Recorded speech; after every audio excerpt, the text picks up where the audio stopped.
Hello student, good evening. स्वागत है आपका टारगेट बायोलॉजी में। मैं आशीष सर आज आपका फिर स्वागत करता हूं।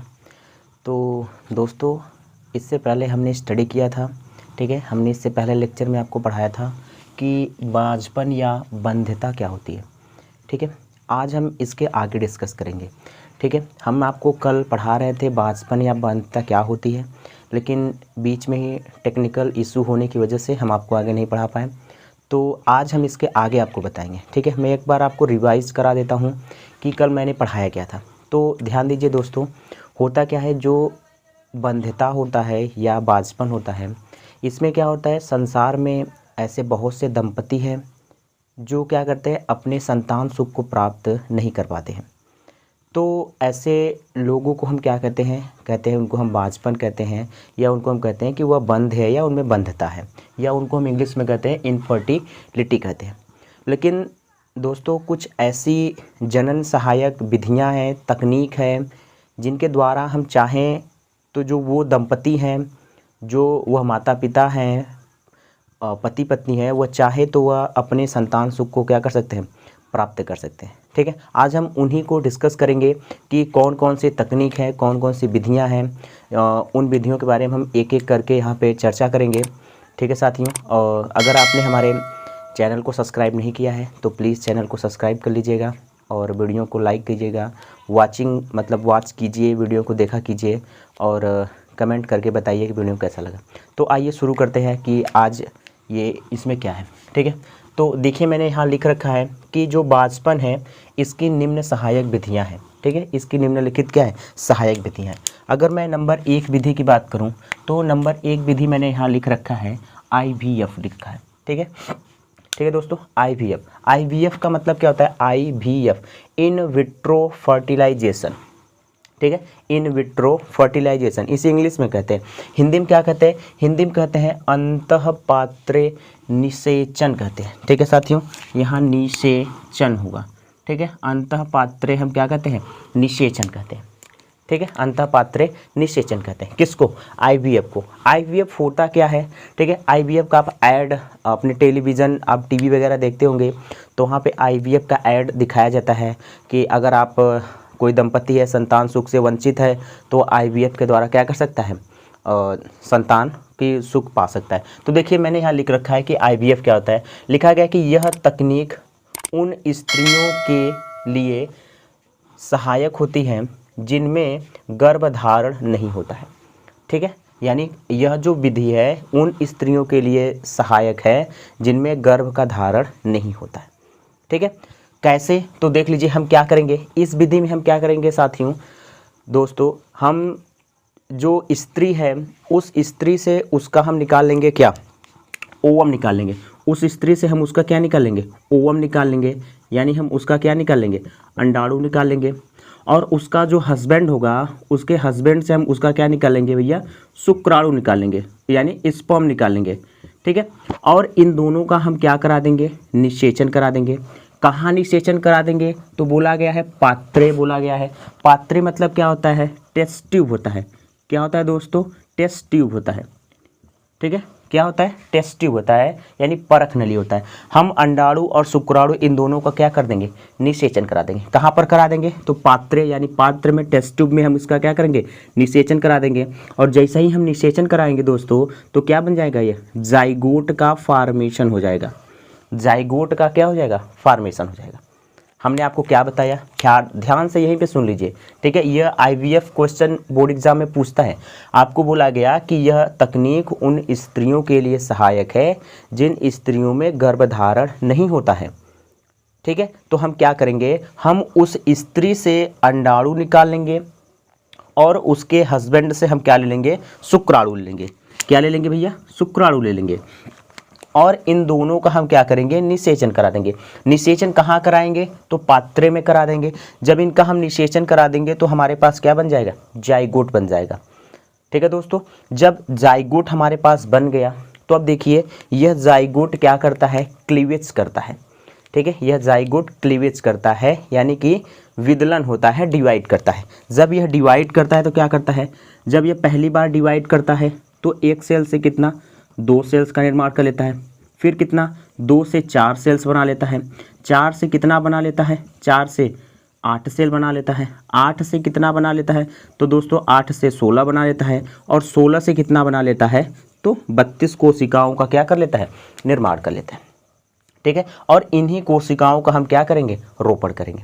तो आइए यहाँ लिखा गया है कि जो यह आईवीएफ है यह 2 प्रकार का होता है।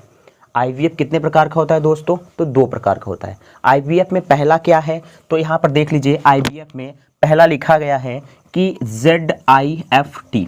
ZIFT का मतलब क्या होता है, zygote intra fallopian tube transfer. यानी हमें जो जाइगोट बना है, यह जो जाइगोट बना है, इस जाइगोट का हमको क्या करना है, फैलोपियन ट्यूब में क्या करा देना है, ट्रांसफ़र करा देना है। ठीक है, जब हम जाइगोट का फैलोपियन ट्यूब में ट्रांसफ़र करा देंगे तब हम इसी को क्या कहेंगे, ZIFT कहेंगे। या आप क्या करिए, जाइगोट का ही ट्रांसफ़र करा दीजिए, या यह जाइगोट जब डिवाइड करके 8 कोशिका का बन जाए तब इसको उठाकर आप क्या कीजिए, फैलोपियन ट्यूब में ट्रांसफ़र कर दीजिए। ठीक है साथियों, देखो फैलोपियन ट्यूब को हम हिंदी में क्या कहते हैं, हम इसको अंडवाहिनी कहते हैं, या इसी को हम डिंबवाहिनी भी कहते हैं। ठीक है, तो हमने क्या किया, हमने निषेचन कराया शुक्राणु और अंडाणु का शरीर से बाहर, यानी टेस्ट ट्यूब में हमने निषेचन कराया। निषेचन के फलस्वरूप क्या बन गया, जाइगोट बना, युग्मनज बना, और यह युग्मनज डिवाइड करके 8 सेल्स का क्या कर दिया, निर्माण। यह कितनी कोशिका है, तो यह 8 कोशिका है। कितनी कोशिका है दोस्तों, 8 कोशिका। और यह कितनी है, तो यह 32 कोशिका है। ठीक है, तो हमने क्या किया, जब हमने 8 कोशिका को उठाकर, यानी जब हमारा जाइगोट डिवाइड करके 8 कोशिका वाले स्टेज में पहुंच गया, यानी जब 8 कोशिका बनता है दोस्तों, तब उसी को हम क्या कहते हैं, उसी को हम कहते हैं मारूला कहते हैं। क्या कहते हैं, मारूला कहते हैं। हम इस मारूला को उठाकर क्या कर देंगे, जो स्त्री का फैलोपियन ट्यूब होगा, ध्यान दीजिए, आप देखे होंगे फैलोपियन ट्यूब इस तरीके से,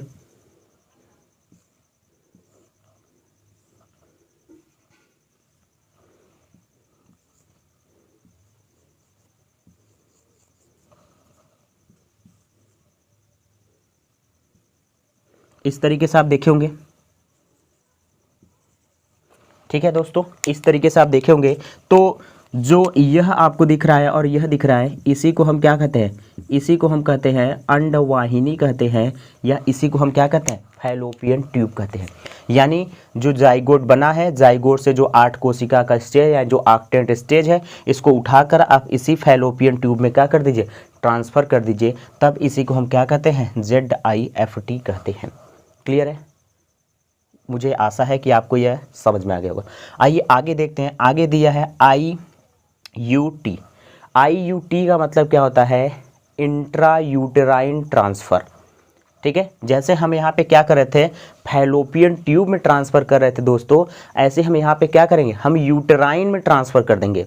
यूटेराइन मतलब क्या होता है, तो हम गर्भाशय में इसको क्या कर देंगे, ट्रांसफ़र कर देंगे। तो हम इसको गर्भाशय में कब ट्रांसफ़र करते हैं, तो गर्भाशय में हम इसको ट्रांसफ़र करने के लिए, जैसे देखिए अभी आप क्या देख रहे थे कि जब एग सेल और स्पर्म दोनों आपस में मिले, जाइगोट बना, जाइगोट डिवाइड किया तो 8 कोशिका बना, यह 8 कोशिका डिवाइड करेगा तो 16 कोशिका बनेगा, और यह 16 कोशिका डिवाइड करेगा तो क्या बनेगा, 32 कोशिका बनेगा। ठीक है, तो जैसे हमने 8 कोशिका वाले जो सेल था, हमने जब इसको उठाकर कहाँ ट्रांसफ़र किया, हमने इसको फैलोपियन ट्यूब यानी अंडवाहिनी में हमने इसको ट्रांसफ़र कर दिया। इसी तरीके से जब हम पढ़ते हैं IUT पढ़ते हैं, यानी इंट्रा यूटेराइन ट्रांसफ़र पढ़ते हैं, तो इस केस में जो 32 कोशिका वाला भ्रूण होता है, इसको हम उठाकर क्या करते हैं, हम इसको गर्भाशय में ट्रांसफ़र कर देते हैं। यानी इसको हम इस वाले एरिया में क्या करते हैं दोस्तों, ट्रांसफ़र कर देते हैं। इसी को हम क्या कहते हैं, IUT कहते हैं, यानी इंट्रा यूटेराइन ट्रांसफ़र कहते हैं। समझ में आ रहा है दोस्तों। तो यह क्या था, यह IVF के 2 टाइप थे, यानी इन विट्रो फर्टिलाइजेशन के यह 2 टाइप थे, zygote intra fallopian tube transfer और इंट्रा यूटेराइन ट्रांसफ़र। ठीक है, यह तो नंबर 1 कंप्लीट हुआ, क्या, अंतःपात्र निषेचन। आइए नंबर 2 की बात करते हैं। नंबर 2 क्या दे रखा है दोस्तों, नंबर 2 की बात कर ले अगर हम आपसे कि नंबर 2 क्या कह रहा है, तो देखिए नंबर 2 की बात कर लेते हैं। ठीक है, नंबर 2 क्या कह रहा है, नंबर 2 कह रहा है ZIFT कह रहा है। क्या कह रहा है, ZIFT कह रहा है। ZIFT क्या होता है? तो देखिए जो यहाँ G दिया है इसका मतलब होता है गैमेट होता है। इसका मतलब क्या होता है? गैमेट होता है। ठीक है, यानी गैमेट इंट्राफैलोपियन ट्यूब ट्रांसफर। अब गैमेट इंट्राफैलोपियन ट्यूब ट्रांसफर में क्या होता है? तो इसमें क्या होता है साथियों, जो स्त्री होती है, इस स्त्री की जो सभी जनन सहायक अंग है वह सही होते हैं, यानी ठीक ठाक होते हैं, लेकिन इनमें क्या होता है? अंड का फॉर्मेशन नहीं होता है, या आप कह सकते हैं कि अंडाशय से अंडाणु का निर्माण नहीं होता है। तो इस केस में हम क्या करते हैं? इस केस में हम किसी अन्य दाता जो महिला होती है या स्त्री होती है, उस अन्य दाता स्त्री से हम क्या करते हैं? उसके ओवम को हम निकाल लेते हैं, और उसके ओवम को लेकर हम क्या करते हैं? जो यह स्त्री है जिसमें गैमेट्स का निर्माण नहीं हो रहा है, उसके हम फैलोपियन ट्यूब में क्या कर देते हैं? उस गैमेट को ट्रांसफ़र कर देते हैं। ठीक है साथियों, जब हम उस गैमेट्स को ट्रांसफ़र कर देते हैं तो फिर स्पर्म क्या करता है?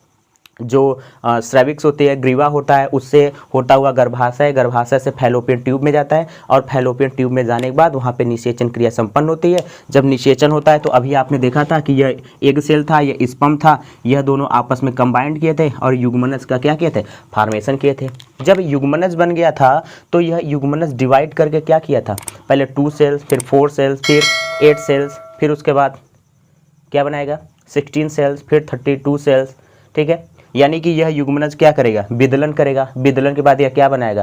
पहले मारूला बनाएगा, मारूला के बाद क्या बनाएगा? ब्लास्टूला बनाएगा, ब्लास्टूला के बाद यह क्या बनाएगा? तो गैस्ट्रूला बनाएगा, और गैस्ट्रूला आगे क्या करेगा? बेबी का फॉर्मेशन। ठीक है दोस्तों, तो यह रहा आपका क्या? GIFT। आइए देखते हैं IUI क्या कह रहा है, या इसी को हम AIT कहते हैं। ठीक है, अगर IUI की बात करें तो इसको हम कहते हैं, ठीक है, इंट्रा यूटेराइन इंसेमिनेशन कहते हैं। क्या कहते हैं? इंट्रा यूटेराइन इंसेमिनेशन कहते हैं, या इसी को हम और क्या कहते हैं? आर्टिफिशियल इंसेमिनेशन टेक्निक कहते हैं। ठीक है, इसमें क्या होता है साथियों? तो इस केस में भी क्या होता है? हम IVF की जो IVF था इसी की तरह हम इसका यूज करते हैं। इसमें क्या होता है? तो इसमें जो इस पुरुष होता है, यानी जो मेल होता है, मेल में जो शुक्राणु होता है, इस शुक्राणु का नंबर क्या होता है? कम होता है। शुक्राणु का नंबर क्या होता है दोस्तों? कम होता है, जिससे जो शुक्राणु होते हैं वो अंडाणु के पास तक पहुंच ही नहीं पाते हैं, जिससे निषेचन की क्रिया नहीं होती है। जब निषेचन की क्रिया नहीं होती है तो युग्मनज नहीं बनता है, और युग्मनज नहीं बनेगा तो आप आगे जानते कोई प्रोसेस नहीं होगा। तो इस क्रिया में भी हम क्या करते हैं? इस क्रिया में हम क्या करेंगे? स्त्री के शरीर से हम उसका क्या निकाल लेंगे? ओवम निकाल लेंगे, यानी उस स्त्री का हम क्या निकाल लेंगे? अंडाणु निकाल लेंगे, और उसके हस्बैंड का हम क्या निकाल लेंगे? ठीक है, शरीर से उसके शुक्राणु निकाल लेंगे, और इन दोनों का हम क्या करेंगे? निषेचन करवा देंगे। ठीक है, इन दोनों का हम क्या करेंगे? निषेचन करवा देंगे। निषेचन के बाद फिर से क्या बन जाएगा? युग्मनज बन जाएगा, और जो युग्मनज बनेगा इस युग्मनज को हम ट्रांसफ़र कर देंगे उस स्त्री के फैलोपियन ट्यूब में, और यह युग्मनज क्या करेगा? आगे डिवाइड करके, आप इसके आगे प्रोसीजर जानते हैं। ठीक है, समझ में आ रहा है दोस्तों? आइए लास्ट देख लेते हैं हम। लास्ट क्या कह रहा है? लास्ट कह रहा है ICSI कह रहा है, यानी इसका मतलब क्या है? इसका मतलब होता है इंट्रासाइटोप्लाज्मिक स्पर्म, ठीक है, इंजेक्शन। क्या क्या हो जाएगा? Intracytoplasmic sperm injection. ठीक है, यानी इसमें हमें क्या करना है? जो स्पर्म होता है, ठीक है, आप देखेंगे जो एग सेल होता है, एग सेल के बाहर 2 लेयर्स होते हैं, जिनको हम क्या कहते हैं? कोरोना रेडिएटा कहते हैं और जोना पेल्यूसिडा कहते हैं। ठीक है, और जो जानेंगे शुक्राणु के ऊपर एक टोपीनुमा संरचना होती है जिसको हम कहते हैं एक्रोसोम कहते हैं। यह एक्रोसोम में क्या होता है? एक एंजाइम भरा होता है। यह एंजाइम क्या करता है? ठीक है, जो ओवम होता है, ओवम की जो लेयर्स हैं, जो भित्तियां हैं, जो वाल्स हैं, उनको क्या करता है? यह भेदने का कार्य करता है। लेकिन जो शुक्राणु होते हैं इसमें जो होता है, जो इसमें शुक्राणु होते हैं वह ओवम के जो लेयर्स होते हैं, जो वाल होते हैं, उसको भेदने में क्या होते हैं? असक्षम होते हैं। ठीक है, यानी अभेद, यानी वो उसको भेद नहीं पाते हैं। तो इस प्रक्रिया में हम क्या करते हैं? तो इस प्रक्रिया में हम इंजेक्शन के द्वारा जो स्पर्म होता है इसको हम ओवम के अंदर पहुंचा देते हैं। ठीक है, देखिए हेडिंग क्या कह रहा है इंट्रासाइटोप्लाज्मिक स्पर्म इंजेक्शन कह रहा है, यानी इंजेक्शन के माध्यम से हम स्पर्म को क्या करेंगे, ओवम के अंदर एंटर करा देंगे।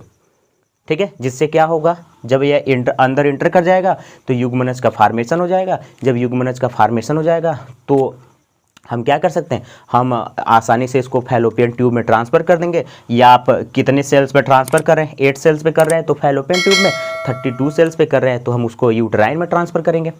ठीक है दोस्तों, तो यह रहा क्या, यह कुछ जनन सहायक विधियाँ थी जिससे जो इनफर्टिलिटी लोग हैं या जिनमें बंधता है या जिनमें बांझपन है, वे लोग भी क्या कर सकते हैं, अपने संतान सुख को प्राप्त कर सकते हैं। समझ में आया? ठीक है, ये चीज़ें थी। ठीक है, हमने आपको क्या पढ़ाया, हमने आपको पढ़ाया IVF क्या होता है, ZIFT क्या होता है, IUT क्या होता है, GIFT क्या होता है, IUI क्या होता है, या इसी को हम AIT कहते हैं, या लास्ट हमने आपको पढ़ाया ICSI क्या होता है। ठीक है दोस्तों, तो हम आशा करते हैं कि आपको वीडियो पसंद आया होगा। ठीक है, जो चीज़ें मैं पढ़ा रहा हूँ आपको चीज़ें समझ में आ रही हैं। ठीक है, अगर आपको वीडियो अच्छा लग रहा है, मेरे पढ़ाने का तरीका आपको अच्छा लग रहा है, ठीक है, कंटेंट मेरा ठीक ठाक है, तो आप चैनल को सब्सक्राइब कर लीजिएगा, बेल आइकन को प्रेस कर लीजिएगा और ज़्यादा से ज़्यादा लोगों तक शेयर कीजिएगा। ठीक है, तो मिलते हैं अगले वीडियो में। अगले वीडियो में मैं आपको, अगर आपको कोई दिक्कत है तो आप मुझे बता दीजिए कि सर ये टॉपिक क्लियर नहीं हो रहा है, और बाकी तो मैं अपनी तरफ से जो इम्पोर्टेंट है मैं वो आपको बता दूंगा। इसके बाद मैं आपको बता दूंगा कि एमनियोसिंथेसिस क्या होता है। ठीक है, यानी उल्ब वेधन एक तकनीक है, यह क्या होता है। ठीक है, MTP क्या होती है। ठीक है, MTP क्या होता है। ठीक है, MTP मैं पढ़ा दूंगा, और आप कहेंगे तो मैं टेस्ट ट्यूब बेबी पढ़ा दूंगा। टेस्ट ट्यूब बेबी यही है, IVF ही है, इसी को हम टेस्ट ट्यूब बेबी कहते हैं।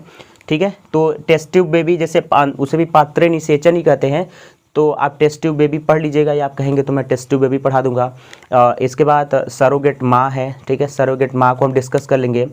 ठीक है, और मैंने आपको कहा था, ठीक है, मैंने आपको पहले ही बता दिया कि अगर आप परिवार नियोजन पढ़ लीजिएगा, ठीक है, परिवार जो नियोजन का टॉपिक है इसे आप पढ़ लीजिएगा, अदरवाइज आप कहेंगे तो मैं यहाँ पे पढ़ा दूंगा। उसके बाद एक टॉपिक है, ठीक है, जनसंख्या विस्फोट है। ठीक है, क्या है दोस्तों, जनसंख्या विस्फोट है। ठीक है, जनसंख्या विस्फोट है, आप इसको पढ़ लीजिएगा। यह क्वेश्चन हर साल बोर्ड एग्जाम में पूछा करता है। ठीक है, ये 10th और 12th दोनों के लिए है, जनसंख्या विस्फोट, परिवार नियोजन दोनों के लिए है। और इसके बाद जनन संबंधी कुछ रोग हैं, 6-7 रोग हैं, तो मैं उन्हें भी पढ़ा दूंगा। यानी यह लेक्चर कम से कम 3 से 4 दिन तक चलेगा, तो आप वीडियो को देखते रहिए। ठीक है, और नोट्स के लिए आप परेशान मत होइएगा, नोट्स के लिए आप टेलीग्राम चैनल से ज्वाइन कर लीजिए, या मैं आपको यहाँ पढ़ा रहा हूँ, सेल्फ नोट्स बनाने की कोशिश कीजिए। अगर आपको प्रॉब्लम हो रही है तो कमेंट से बताइए कि सर नोट्स में प्रॉब्लम है, तो मैं आपको टेलीग्राम पे नोट्स प्रोवाइड करा दूँगा, और वीडियो को ज़्यादा से ज़्यादा लोगों के पास शेयर कीजिए। तो आज के लिए बस इतना ही, मिलते हैं अगले लेक्चर में, तब तक के लिए धन्यवाद, जय हिंद।